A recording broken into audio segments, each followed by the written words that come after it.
Most of us don't have a money problem, especially here in the United States. It's not that we don't have enough money, that we're just using it in ways that we're not planning very well. And that plan or that lack of plan could be the issue that you may be having. Now, some of us are struggling with various financial issues, but when it comes to budgeting, it's going to help with things like those overdrafts. Have you had an overdraft recently or moved money and then all of a sudden, whoops, it came out of the other account? Or maybe a paycheck. Are you living paycheck to paycheck? Do you know when it's Friday or when it's every payday is what? Okay, we're living for payday. What about those arguments? Are you still arguing with your spouse about money? I'm not saying that this is going to fix all that, but it's going to help with making sure that you guys are chatting about it, talking about it, being on the same page, or at least moving toward that. And then also, do you feel guilty after spending? Do you go out and go shopping or go out to dinner and you go, wow, where did all the money go? Man, I don't have anything. Those are all issues that many of us have and we struggle with. And it's right. We have a society that teaches us that, hey, to spend is normal. And you should be out having fun and you should be spending everything that you make and then some. That's why we have credit card rewards. That's why we want you to be using your money. And that can all run into problems. So I want to introduce you to what we call the zero-based budget. And what does a zero-based budget do? It is intentional money management. It's where you get to tell your money what to do, and you get to choose that. You, your spouse with you guys get to work together, and you get to say, hey, we have a certain amount of money, and what are we going to do with that? And you guys get to tell that money where to go. It also gives you that financial clarity, helps you to make those decisions so that you're not looking back at the end of the year and going, where did it all go? I've done that in the past where we were doing our taxes and go, I don't see where that money went. But today I want to walk through how to budget using the zero-based budget system and why it works so well for family finances, why I believe it's one of the best tools for paying off debt and building financial peace. And again, it's the one that I use. Let's get going.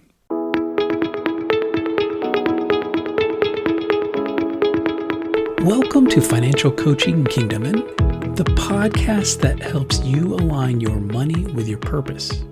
I'm your host, Jon. We've all felt the weight of financial stress, the sleepless nights, the silent disagreements with our spouse, the feeling that we're just not in control. But what if there's a better way? What if managing your money was less about math and more about peace of mind? On this podcast, we'll explore a different kind of financial freedom. It's not just about what you earn or what you owe. It's about the emotional clarity that comes from being on the same page with your spouse, the spiritual strength you gain from worshiping God with your finances, and the deep satisfaction of knowing you're building a lasting legacy for your family. Every week, we'll cut through the noise to bring you simple, powerful truths that will help you move from financial chaos to confidence. If you're ready to find clarity, grow in unity, and live with purpose, you're in the right place. Let's get started.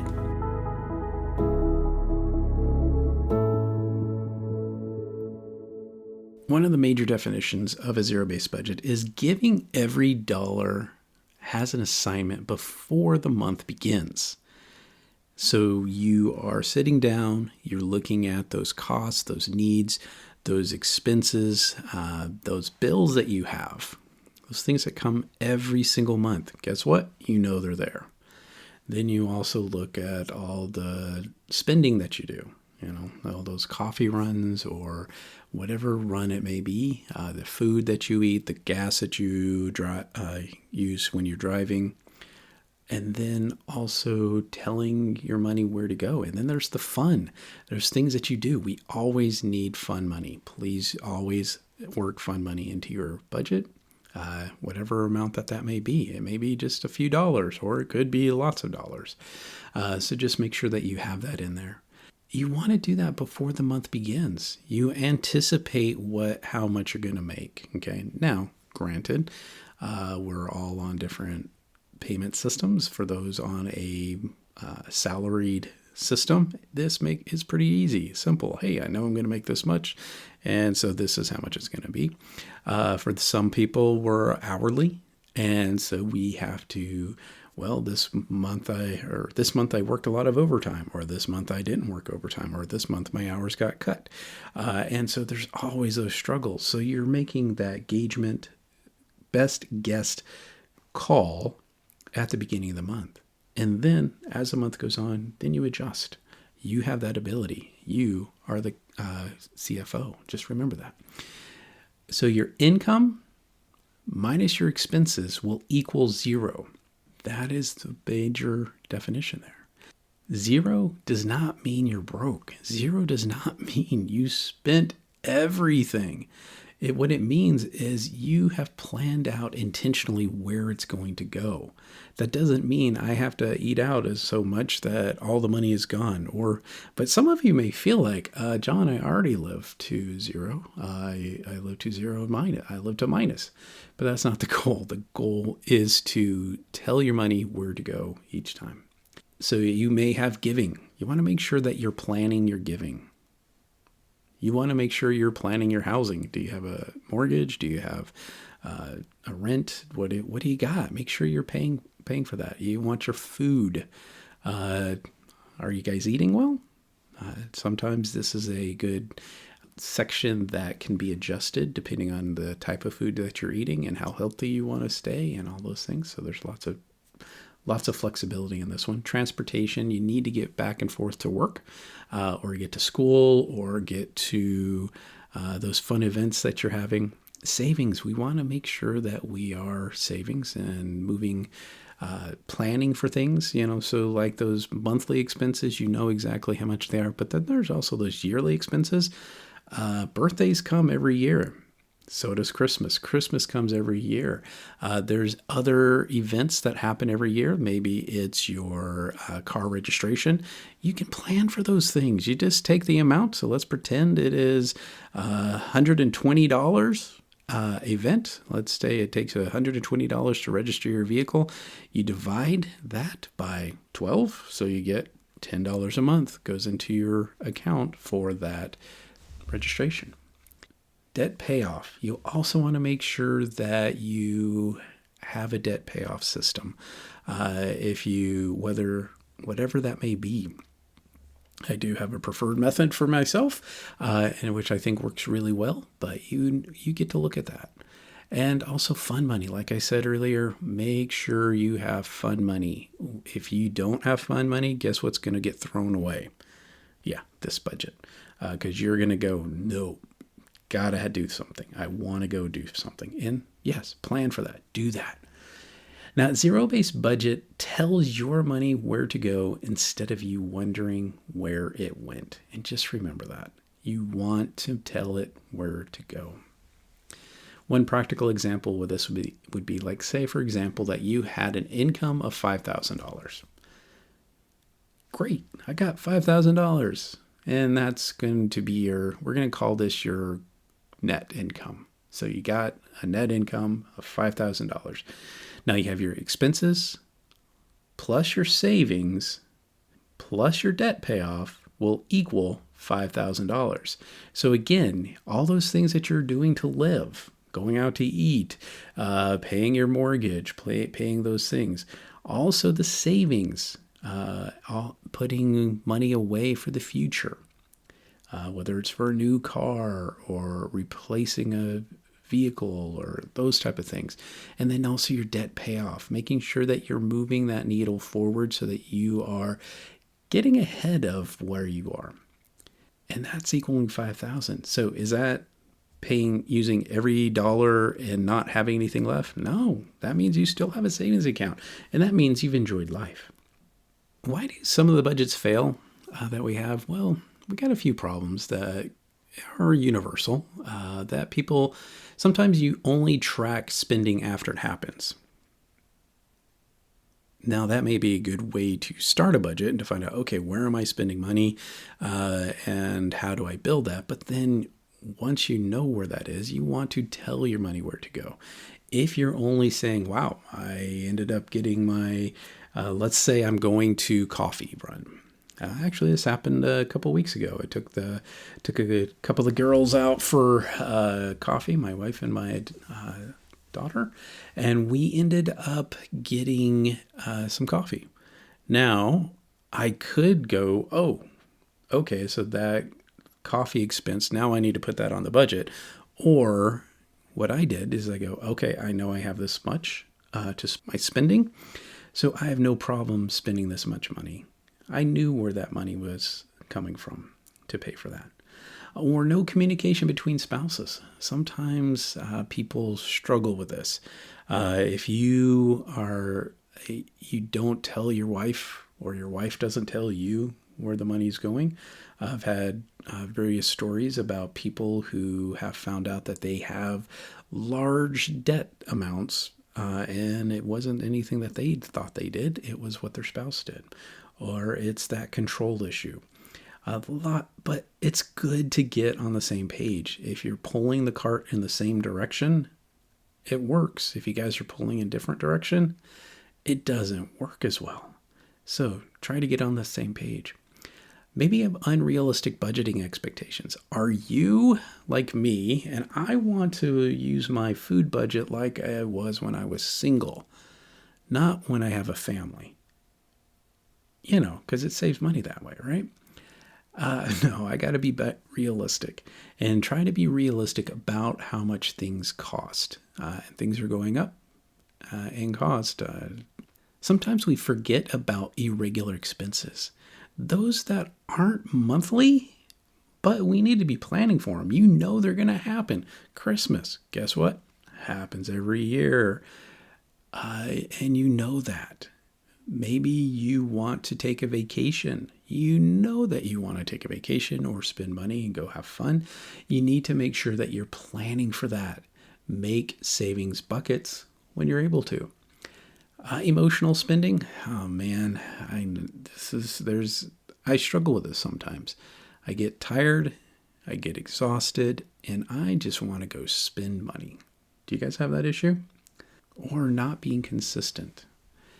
Sometimes we get on a track and then we jump off that track, and just the consistency is going to show over time. That's why doing the budget on a monthly basis, talking about it with your spouse on a monthly basis at least, is really helpful. Financial stress often comes from that uncertainty. And guess what? We do live in an uncertain world. But what we want to do is we want to make that clarity as much as possible that we can. We want to know, hey, this is how much we expect. This is what we are going to do with this money. That is all great information to put together with you and your spouse, or with yourself and your budget counselor, or whoever's working with you to help with the budgeting. A budget creates clarity and control. You get to put that on the paper. You get to make that determination, and you get to track what's happening with that. And budgeting reduces anxiety because that is a plan. At times when you're going, oh my gosh, I don't know where this is going to come from, or how are we going to pay this? Or, oh great, here we go, another bill. Or the other day I go, looks like the trash expenses went up, so we got to adjust the budget. So those are things that help with anxiety, is to put this together, is not to just think, oh, it'll all work out. We'll figure it out later. Your future self does not need to always be paying for your current self. You can pay for your current self now. A budget isn't restrictive. A budget gives you and your family direction. It gives you guys that ability to control where the money is going. It gives you that ability to say, hey, I want to spend this for that. Now let's compare some of the budgeting formats that there are. The zero-based budget. That's what we're talking about today. One of the strengths is you get maximum control.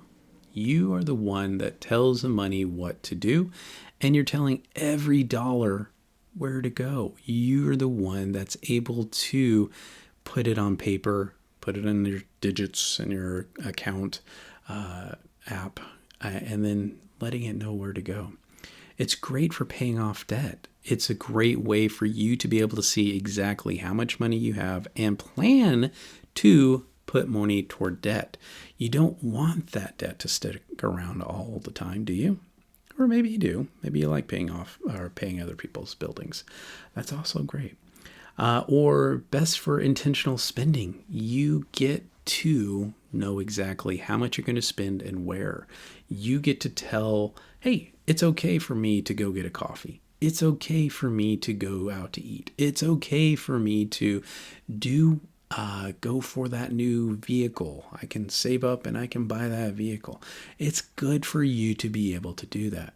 And it helps couples communicate. It helps with that ability for you to sit down together before the month begins and just say, hey, let's talk about this.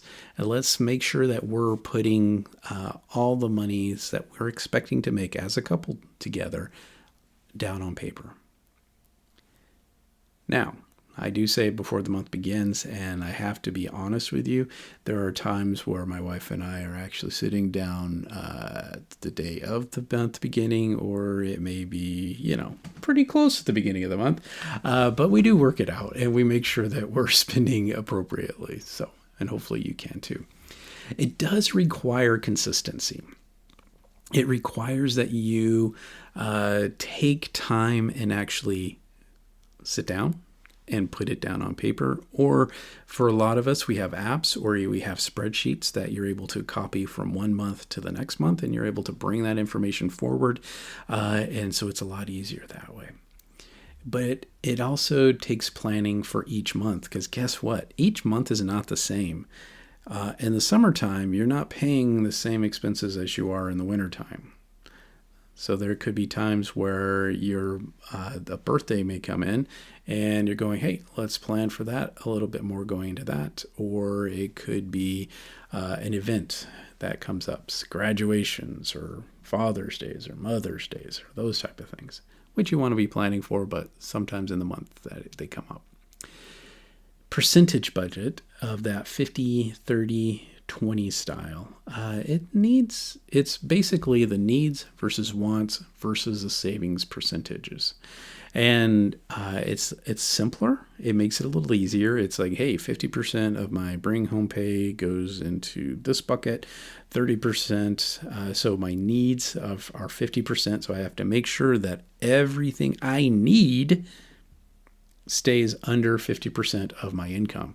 And then everything I want stays under that 30% of my income. And savings, I'm saving 20%. So those are those percentages, how we do that.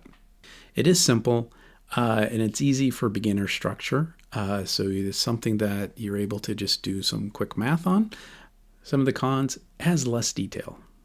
And it is easier to overspend. And that's one of the things with being able to track money, because it is easier to go, oh, I only went out to coffee twice, but oh my goodness, the coffee cost me a bit more because I wanted the extra flavors or the extra shots. As you can tell, coffee is where I spend my money. My spending money usually gets spent on coffee. But the envelope system, it's a great system. You're using cash, and guess what? When the cash is gone, so is the spending. It is wonderful. But one of the struggles, it helps keep control over spending, and it helps create awareness. You know how thick that envelope is, and it also, and as it gets a lot thinner, you know that the money is gone. But right now, especially with our systems that we have in place, it is less practical for our digital world. So it's hard to spend cash when you're buying things from Amazon or you're buying things from online purchasers, or even those daily purchases. Sometimes they've gone to coffee shops that don't take cash. But it doesn't mean you have to drink their coffee. You could go to somewhere else. But anyway, and doesn't solve the deeper habits alone. So what we want to do is we want to make sure that we are solving some issues that you may be having on your finances. Mental budgeting.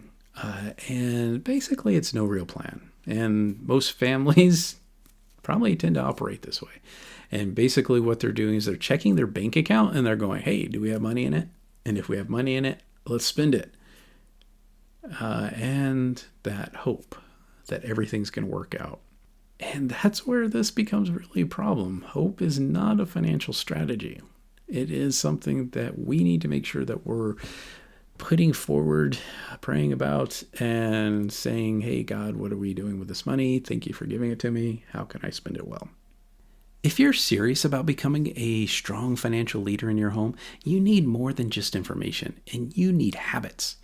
This is why I created a free guide called The 7 Habits of Financially Strong Kingdom Men. It breaks down the biblical habits that lead to real financial stability. Things like budgeting with purpose, eliminating debt, and building margin, and leading with stewardship. This is for men who don't just want to make money, they want to manage it God's way. Grab it through the link in the show notes and start building that foundation. Now let's talk about having budgeting meetings or, as a couple having financial unity. Well, even if you're single, you may want to have budget check-ins every month, whether it's with yourself, well, obviously yourself and God, but then also it may be good to meet with a budgeting, either a coach or possibly a friend who, you're just making sure that, hey, can you just check on me? I want to make sure that I'm not overspending in areas and keeping track of myself here this way. So can we do that? Especially when you are married, having a budget meeting is very important. Maybe it's those weekly check-ins, those check-ins of going, hey, how's it going? Where are we spending money? Do we have, did something come up that we didn't remember or think about? Did all of a sudden a niece or nephew have an event that you want to go to and support them in, and that you didn't anticipate that? Monthly planning sessions, you do want to sit down at least monthly together around your finances.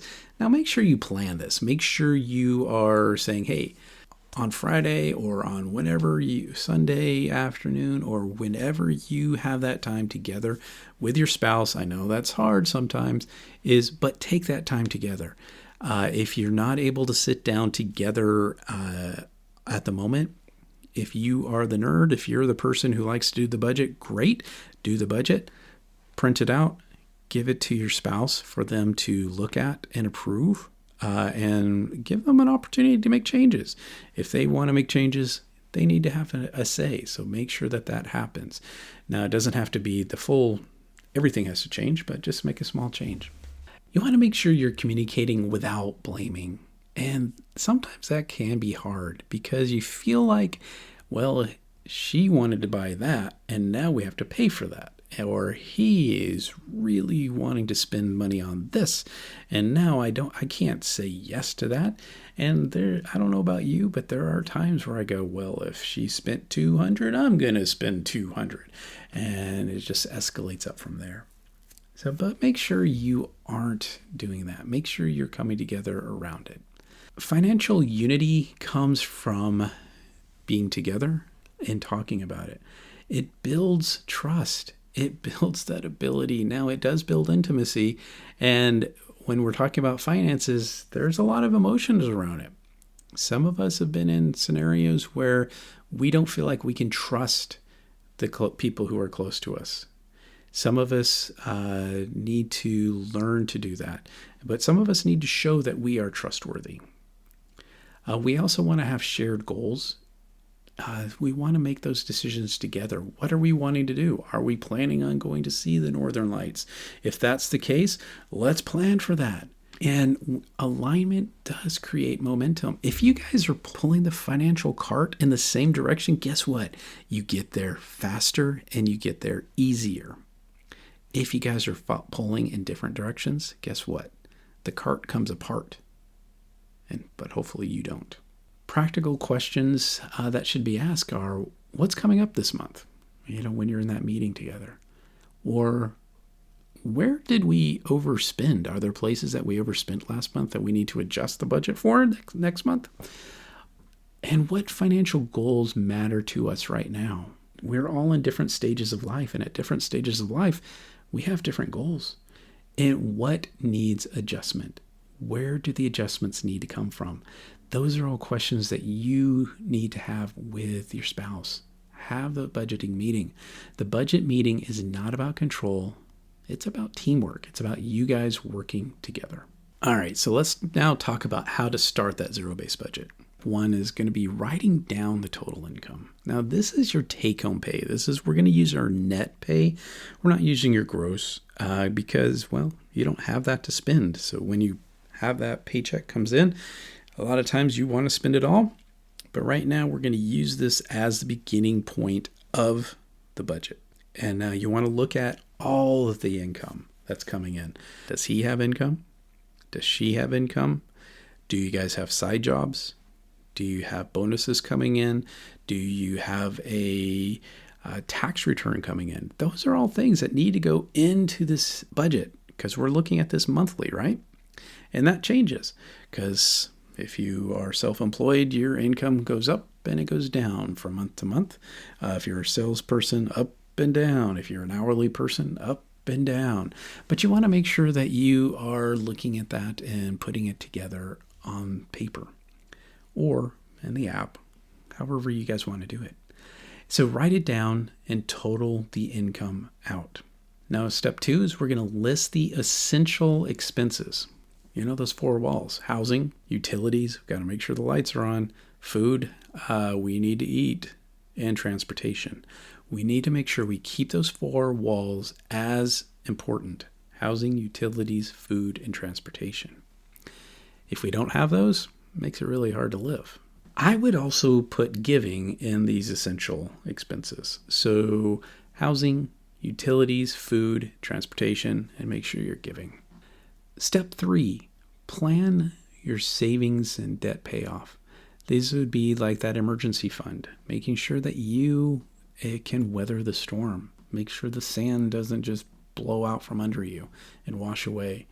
And paying off debt aggressively. If you want to get the debt gone, you need to focus on it. You need to plan for that. You need to get rid of it. Don't bring any more in and get the minimums on everything except for one and really focus on getting that one taken care of. Now include the realistic spending categories. How much what are those groceries, entertainment, kids activities, eating out, all those things, the subscriptions, just because if you have one subscription to watch TV, you don't need all 5, do you? Or maybe you do. That's up to you guys. But you want to look at that and make sure it's realistic and get that down if you can. Make more margin in your budget. Step 5, you're going to adjust until the budget equals 0. So let's pretend that you determine, hey, I can cut out one of these streaming services. Well, that was costing us $20 a month or $5 a month or whatever it may be. You would be able to adjust that amount, take it from that section and put it into either the savings or the debt payoff or whatever. Maybe you want to have a bigger Christmas budget or something to that nature.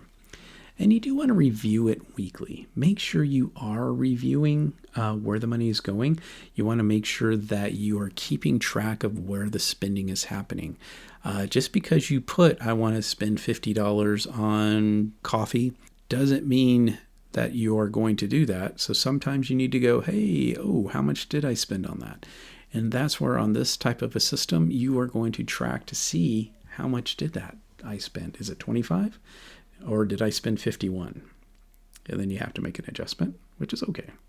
Just be willing to, it doesn't have to be perfect. It just has to work for you. God calls us to manage our resources wisely, and budgeting creates intentionality, and money should serve your values and your mission and serve God.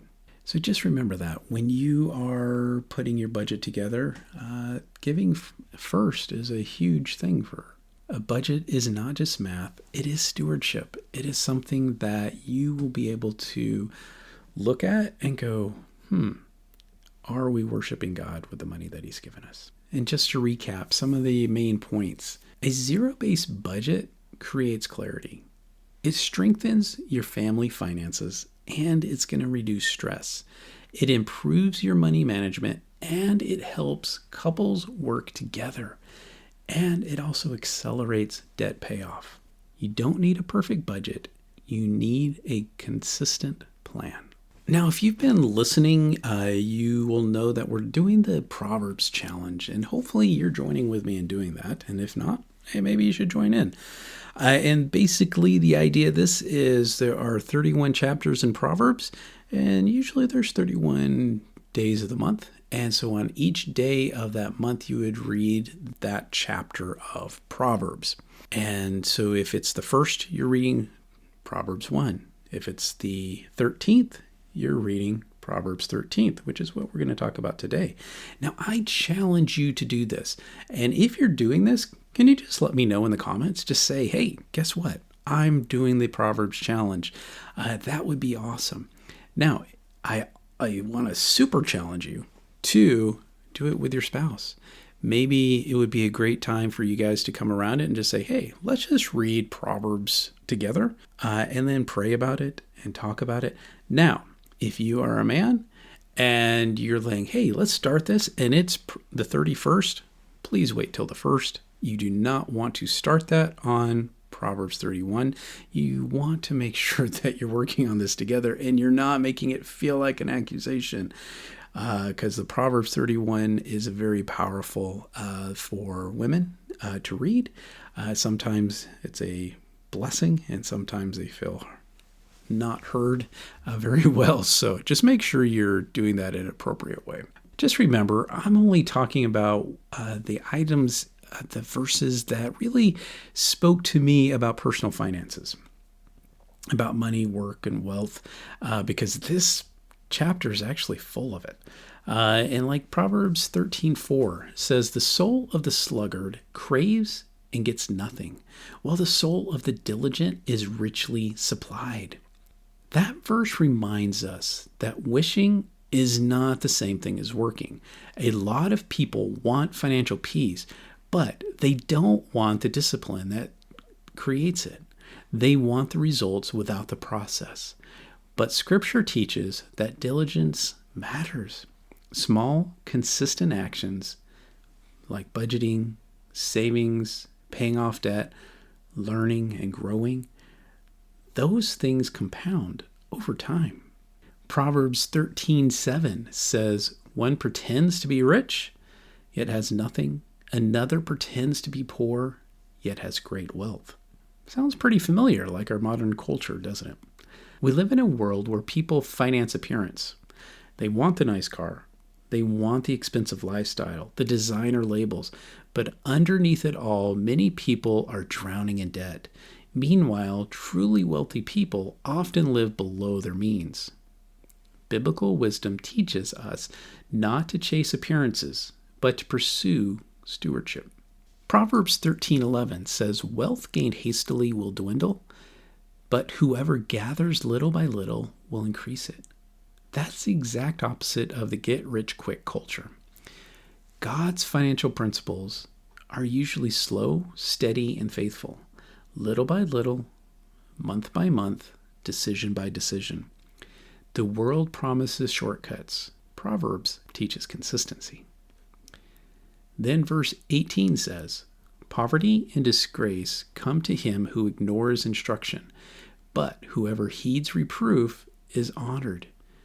One of the fastest ways to stay stuck financially is pride. People who refuse correction often repeat the same mistake years after year. Wisdom requires humility. Sometimes breakthrough starts when we finally are willing to listen, learn, and change. And one of my favorite verses in this chapter is Proverbs 22a. A good man leaves an inheritance to his children's children. Notice the vision here. Not just surviving, not just making it, but building legacy. Biblical stewardship isn't only about our present comfort. It's about future impact. It's about creating stability, wisdom, generosity, and blessing that outlives us. And finally, Proverbs 13:23 reminds us, the fallow ground of the poor would yield much food, but is swept away by injustice. That verse reminds us that not all poverty comes from laziness. Sometimes people face systems, hardships, setbacks, or injustice that make progress harder. As believers, we should pursue wisdom and personal responsibility while we're showing compassion, generosity, and mercy toward others. So here's your Proverbs challenge for today. Ask yourself, am I building wealth God's way, slowly, faithfully, and with integrity? Or am I chasing appearances and shortcuts? This week, pick one area where you can practice diligence. Maybe it's finally creating a budget. Maybe it's cutting unnecessary spending. Or maybe it's starting that emergency fund. Maybe it's having the hard financial conversations you've been avoiding.